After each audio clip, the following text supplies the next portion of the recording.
사도신경으로 신앙 고백합니다.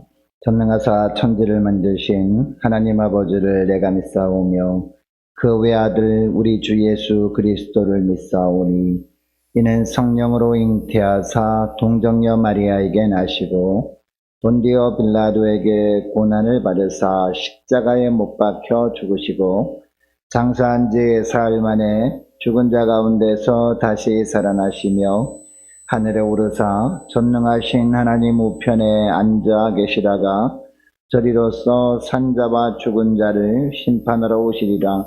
성령을 믿사오며 거룩한 공예와 성도가 서로 교통하는 것과 죄를 사하여 주시는 것과 몸이 다시 사는 것과 영원히 사는 것을 믿사옵나이다. 아멘. 찬송가 425장 찬송하겠습니다. 찬송가 425장입니다.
하나님 아버지 감사합니다. 오늘도 새날을 저희들에게 허락하시고 오늘도 주님께서 하늘의 은혜를 예비해 놓으시고 저희들을 불러주심을 감사합니다. 하나님 오늘도 주님이 부르심에 순종하며 나왔사오니 오늘도 선포되는 말씀을 통해서 주님께서 예비해 놓으신 하늘의 은혜가 어떤 것인지 주님 저희를 알게 하시고 깨닫게 하시고 하나님 주님께서 말씀하신 대로 순종함으로 말미암아 우리 주님께서 예비하신 하늘의 은혜로 살아갈 때 어떤 놀라운 축복이 예비되었는지 볼 수 있는 복된 하루가 되게 하여 주옵소서.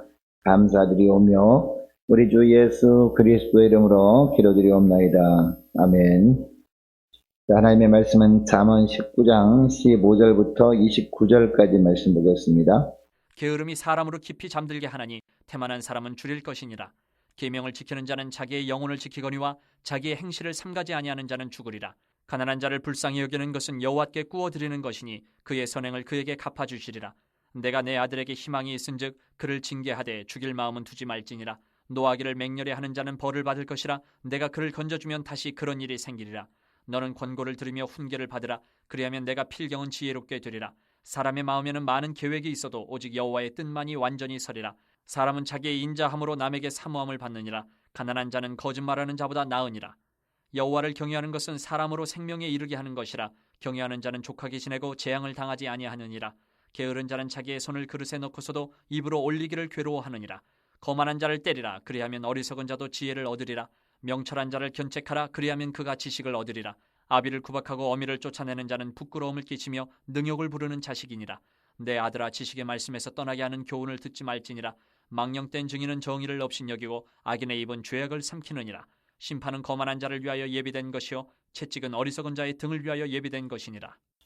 자, 우리는 새벽마다 잠언 말씀을 살펴보고 있는데요. 이 잠언 말씀을 보면 여러 가지 주제들이 나옵니다. 그리고 그 주제들을 계속해서 반복해서 말씀하는 것을 보게 되는데, 이처럼 반복해서 나오는 주제들은 왜 그렇게 계속해서 반복해서 나오고 있느냐? 그만큼 우리의 삶 가운데 중요한 것이기 때문입니다. 특별히 지혜, 사랑, 섬김, 그리고 정직, 뭐 이런 것들 아니겠습니까? 이런 것들이 하나님 보시기에 우리의 삶 가운데 무엇보다 필요한 것이기 때문에 계속 반복해서 말씀하는 것이죠. 뿐만 아니라 우리가 살아가면서 방심하다 보면 아무 생각 없이 빠져드는 것들도 있습니다. 그런 것들도 계속 반복해서 말씀하고 있는데요. 그 중에 하나가 오늘 본문에 나오는 게으름이라는 주제입니다. 우리가 아무 생각 없이 살다 보면요, 게으름에 빠질 수가 있거든요. 게으름에 빠지게 되면 우리가 하나님의 뜻 가운데 살아갈 수 없습니다. 내 생각대로 그냥 아무렇게나 우리 하루로 살아갈 때 허송세월을 보낼 수밖에 없는 것이죠. 그래서 이 게으름이라는 주제로 오늘 본문을 말씀하고 있습니다. 여러분, 게으름이 무엇입니까? 이 게으름은 아무 계획도 없이 그냥 하루하루 대충대충 살아가는 것, 이것을 게으름이라고 합니다. 자, 하나님께서 우리에게 간절히 원하시는 것이 있습니다. 오늘도 건강하게 살아야 하시는데 육신의 건강만 주님께서 원하시는 것이 아니죠. 영적인 건강함도 원하시고 영적으로 점점 자라기를 원하십니다. 그리고 하루하루 우리가 준비하면서 사는데요, 하나님 앞에 설 준비를 하면서 사는 거거든요. 하나님께서 오늘 부르신다고 그럴 때라도 하나님 앞에 나갔을 때 우리가 주님께 말씀드릴 부분이 있어야 되지 않겠습니까? 이것을 준비하면서 하는 겁니다.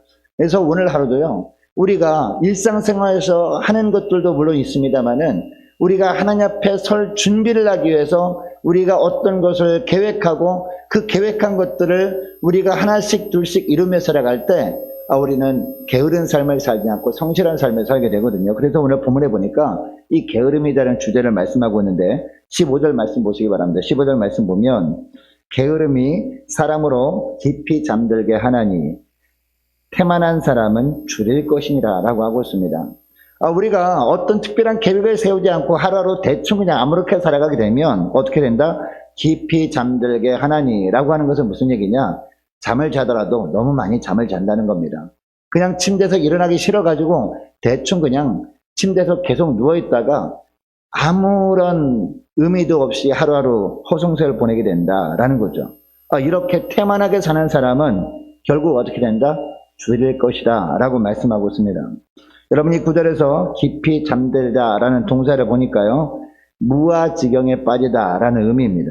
자, 우리가 흔히 알고 있는 숙면을 취하다라는 의미보다 더 강한 그런 뜻입니다. 즉, 누가 깨워도 정신을 차리지 못할 정도로 깊이 잠이 든 모습을 말하는 것이죠. 여러분, 잠도 늘어나는 것이죠. 우리가 구체적으로 오늘 하루 어떤 계획을 세운 것을 행하기 위해서 내가 잠은 하루에 몇 시간 자리라, 필요한 그런 시간만 자리라 라고 계획해서 일어나면 그것도 습관이 됩니다. 그러나 그렇지 않고요, 계속 침대에 누워있으면 잠도 늘어난다는 것이죠. 어떤 사람은 처음에는 4시간 자다가 시간을 점점 늘립니다. 5시간, 6시간 하다 보면요, 나중에는 10시간 자도 잠이 부족한 사람들도 있습니다. 또 어떤 사람은 하루에 한 4시간, 5시간만 자도 충분한 사람들도 있습니다.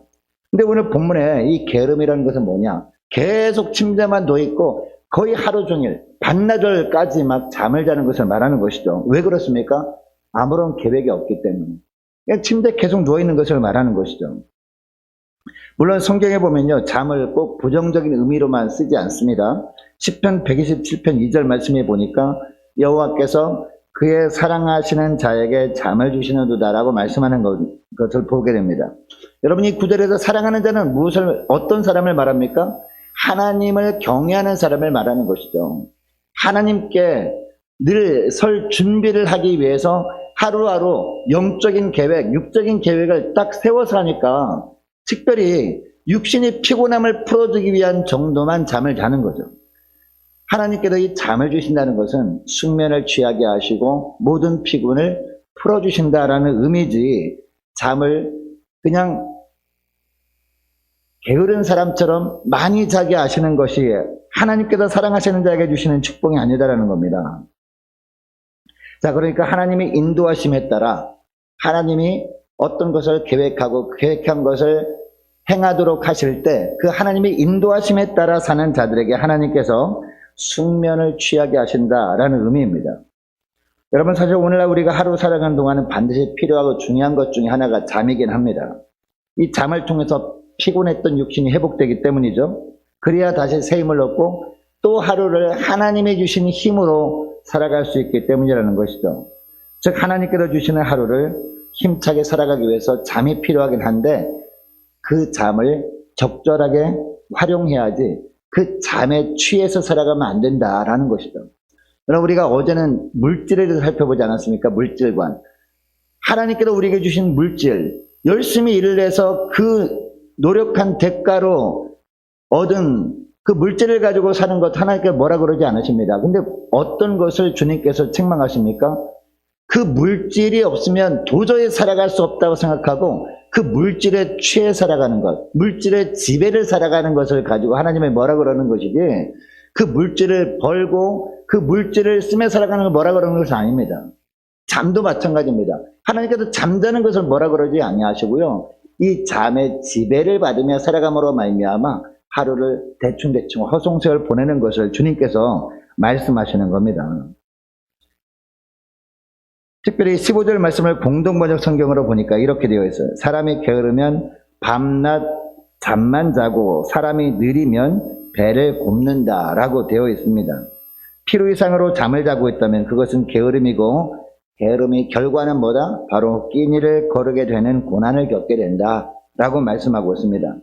여러분, 주변에 보면 하나님의 지혜로 구체적으로 하루하루 분명한 영적인 계획, 영적으로 성장할 계획과 어떤 육신적인 계획을 세우고 계획대로 차근차근 해나가는 지혜로운 사람들을 보면요, 특징이 있습니다. 특징이 뭐냐? 잠의 지배를 받지 않고 살아간다는 거죠. 오히려 잠을 자신의 삶 속에서 적절히 사용함으로 말미암아 남은 시간에 최선을 다해서 하나님께 영광 돌리기 위해서 구체적인 계획을 세우고 그 계획대로 하루하루를 살아간다는 특징이 있다는 거죠. 그래서 주님이 주신 사명을 하루하루 감당하는 것을 보게 되는데, 이렇게 살 때 2절 말씀해 보니까 이렇게 사는 사람을 뭐라고 합니까? 계명을 지키는 자다라고 하고 있습니다. 그리고 이렇게 살 때 어떤 축복을 주시느냐? 자기의 영혼을 지킬 수 있게 되는 축복을 주신다라는 거죠. 여러분, 영혼을 지킨다는 것은 무슨 이야기입니까? 하나님 앞에 설 때 부끄럼 없이 설 수 있게 된다는 거죠. 여러분, 우리가 하나님 앞에 설 때 우리 영혼이 선 것 아니겠습니까? 그 영혼을 지킬 수 있다라는 겁니다. 그리고 또 이런 삶을 살아갈 때 하나님이 주시는 또 다른 축복이 있습니다. 17절 말씀인데요. 자, 17절 말씀입니다. 우리 함께 읽습니다. 시작. 가난한 자를 불쌍히 여기는 것은 여호와께 구워드리는 것이니 그의 선행을 그에게 갚아주시리라. 아멘. 가난한 자를 불쌍히 여겨서 베푸는 것은요, 하나님께 구워드리는 것이기 때문에 하나님께서 반드시 갚아주신다라는 거죠. 그런데 이 가난한 자를 불쌍히 여기기 위해서 우리에게 필요한 것이 뭡니까? 마음이 넉넉해야 되는 것이죠. 마음이 넉넉해야 가난한 자를 도울 마음을 품을 수 있지 않겠습니까? 자, 뿐만 아니라 자기에게 있는 것에 대해서 만족함이 있어야 됩니다. 아무리 많은 것을 가진다고 할지라도 나에게 있는 것이 얼마 있지 않다라고 생각하고 있다면 베풀 마음을 품을 수가 없는 것이죠. 그러나 하나님께서 우리에게 주신 것이 다른 사람에게 주신 것보다 상대적으로 적어 보인다 할지라도 그것으로 자족하며 살아갈 때, 넉넉하다라고 생각할 때, 그때 비로소 우리가 이웃을 도울 마음을 품을 수 있는 것이죠. 이런 마음을 어떤 사람에게 하나님이 주시느냐? 게으르지 아니하고 열심을 품고 하루하루 하나님이 주신 하루하루를 계획을 세우고 해나가는 사람들, 어떻게든지 하나님의 영광을 위해서 하루 살기 위해서 분명한 구체적인 계획을 세우고 계획대로 살기 위해서 게으르지 않는 사람들에게 이런 축복을 주신다라는 것이죠. 자, 그리고 18절 말씀을 보니까요, 자녀들도 이런 삶을 살게 하라 라고 하고 있습니다. 18절 말씀 보시기 바랍니다. 내가 내 아들에게 희망이 있은즉 그를 징계하되 죽일 마음은 두지 말지니라 라고 하고 있습니다. 자, 이 구절도 공동번역 성경으로 보니까 이렇게 되어 있어요. 아들에게 매를 들어야 희망이 있다. 그러나 들볶아 죽여서는 안 된다라고 하고 있습니다. 책망하는 것을 주저하지 말라는 겁니다. 무엇 때문에 책망하라는 겁니까? 이 자녀들이요, 어떤 구체적을 세우지도 않고 그냥 하루하루 대충대충 살아가는 겁니다. 허송세월 보내는 겁니다. 그런 자녀들도 하나님의 축복을 누려야 되잖아요. 하나님은요, 우리만 하나님이 주신 축복을 누리며 살기를 원하지 않거든요. 우리 자녀들도 자녀손 제대로 하나님이 주시는 은혜를 풍성히 누리며 살기를 원하시는데, 그러기도 어떻게 해야 됩니까? 이 자녀들도 이처럼 하루하루 그냥 게으른 삶을 살아가게 되면 이 책망함으로 말미암아 하나님 앞에서 근면하게 살아감으로 하나님의 축복을 누리며 살게 하라. 바로 이런 말씀을 하는 거죠. 여러분, 잠은 하나님이 주시는 선물입니다. 그러나 잠을 지나치게 많이 자면 게으름이라는 죄악에 빠지게 된다라고 하고 있습니다. 그러므로 적절한 잠을 통해서 육신의 피로를 풀고 남은 시간들 구체적으로 하나님의 영광을 위한 계획을 세운 것을 차근차근 해 나감으로 말미암아 하나님이 예비하신 놀라운 축복을 풍성히 누리며 살아갈 수 있기를 원합니다. 자, 그런데 오늘 하루 살아가면서 하나님이 주신 사명을 감당하는 기준에 대해서 말씀하고 있습니다. 자, 21절 말씀 보니까 하나님의 뜻에 대해서 말씀하고 있거든요. 21절 말씀, 자, 우리 함께 읽습니다. 시작. 사람의 마음에는 많은 계획이 있어도 오직 여호와의 뜻만이 완전히 서리라. 아멘. 자, 우리가 하나님의 영광을 위해서 살기를 원해서 하루 계획을 세웠습니다. 영적인 성장을 위한 계획을 세웠습니다. 그리고 어떤 육적으로 하나님 보시기에 합당한 일을 하기 위해서 계획을 세웠습니다. 계획을 세웠는데 계획대로 다 될 수 없잖아요. 하루를 돌아보면서 저녁에 오늘 하루 내가 계획한 것들을 얼마나 이뤘나 돌아보게 되면 100% 다 이루지 못할 때가 있다는 거죠. 그러나 우리가 정말 최선을 다해서 우리가 하루를 살았다면 우리가 계획한 것들, 우리가 기도하는 가운데 이런 것들을 하나님께서 기뻐하시겠구나 라고 여기면서 우리가 세웠던 계획들이 온전하게 다 이루어지지 못한다 그럴지라도 우리가 속상해할 필요가 없다라는 겁니다. 왜? 오늘 본문에, 다시 오늘 본문 보니까 사람의 마음에는 많은 계획이 있어도 우리가 많은 계획을 세운다 할지라도 오직 여호와의 뜻만이 완전히 서리라. 하나님의 뜻만이 온전하게 이루어지는 것이기 때문에 염려할 필요가 없다라는 겁니다. 이걸 다른 말로 하면 하나님의 뜻이라면 언젠가는 이루어질 것이기 때문에 걱정하지 말라. 이처럼 계획을 세운 것을 다 이루지 못한 것이니까 이런 계획은 다음부터 세우지 말아야지, 이렇게 생각할 필요가 없다는 겁니다. 하나님의 뜻만이 온전히 이루어지도록 하나님께서 역사하는 것이기 때문에 우리는 그것 때문에 걱정할 필요가 없이 하루하루 어떻게 하면 됩니까? 간절히 기도하는 가운데 하나님께서 기뻐하시는 일을 구체적으로 계획을 세우고 그 계획대로 살아가는 것이 필요하다는 겁니다. 여러분, 하나님은 누구보다 우리의 인생을 가장 멀리 보시는 분이거든요. 그리고 하나님은 그 누구보다 우리를 위한 온전한 계획을 세우시고 우리를 이끄시는 분이십니다. 그 하나님께서 우리 인생을 견고하게 붙들어주고 계십니다. 그러므로 때로 내 삶에 정말 이해할 수 없는 일들이 있을 때, 분명히 하나님의 영광을 위해서 세운 계획인데 그 계획대로 되어지지 않을 때, 그때 우리는 어떻게 될까요? 그 하나님 앞에 엎드려서 하나님의 인도하심만 받으면 되는 거죠. 하나님의 뜻대로 온전히 오늘 하루도 하나님께서 이루어 주셨고, 그리고 이루어지지 않는 것처럼 보인다 할지라도 하나님의 뜻이라면 언젠가는 이루어질 것임을 우리가 확신하면서 믿음으로 살면 되는 것이죠. 이런 삶을 살다 보면 실수가 전혀 없으신 우리 하나님께서 어제도 오늘도 내일도 저와 여러분의 삶을 신실하게 선한 길로 인도해 주십니다. 결국 21절 말씀처럼 우리가 세운 계획들 중에 하나님의 뜻인 것들은 다 이루어지게 하시는 하나님이다 라고 말씀하고 있습니다. 여러분, 이것을 기억하시고 오늘 기도할 때 이렇게 기도했으면 좋겠습니다. 하나님, 게으름의 죄악에 빠지지 않도록 저희들의 심령을 붙들어 주옵소서. 함께 기도하기를 원합니다. 주님께서 주신 귀한 하루입니다. 하나님, 오늘 하루 허송세월 보내지 않도록 기도하는 가운데 하나님이 기뻐하시는 것이 무엇인지 우리가 바르게 깨닫게 하시고, 하나님의 기뻐하시는 것을 위해서 우리가 구체적인 계획을 세우고 그 계획한 대로 우리가 성실하게 살아갈 수 있는 하나님을 경외하는 복된 하루가 되기를 원합니다. 간절히 기도했으면 좋겠습니다. 뿐만 아니라 저희들 또 저희들의 자녀들 이처럼 동일하게 하나님의 영광을 위해서 하루하루 정말 성실하고 근면하게 살아감으로 말미암아 하나님이 예비하신 놀라운 축복을 누리며 하나님께 영광 돌리며 살게 달라고 간절히 기도했으면 좋겠습니다. 오늘 말씀을 기억하며 함께 기도하기를 원하고요. 또 계속 기도할 것은 오늘 수요일입니다. 자, 수요 예배를 위해서 우리 함께 기도하기를 원합니다. 자, 많은 환우들 위해서 함께 기도하기를 원하고, 자, 고3 수험생들과 취업을 앞둔 우리 자녀들 위해서 함께 기도하기를 원하고, 자, 우리 성도님들과 나라 민족을 위해서 그리고 우리 함께 가는 게 앞날을 위해서 함께 기도하기를 원하고, 저와 여러분이 가지고 나온 기도 제목들 놓고 자, 우리 함께 기도하기를 원합니다.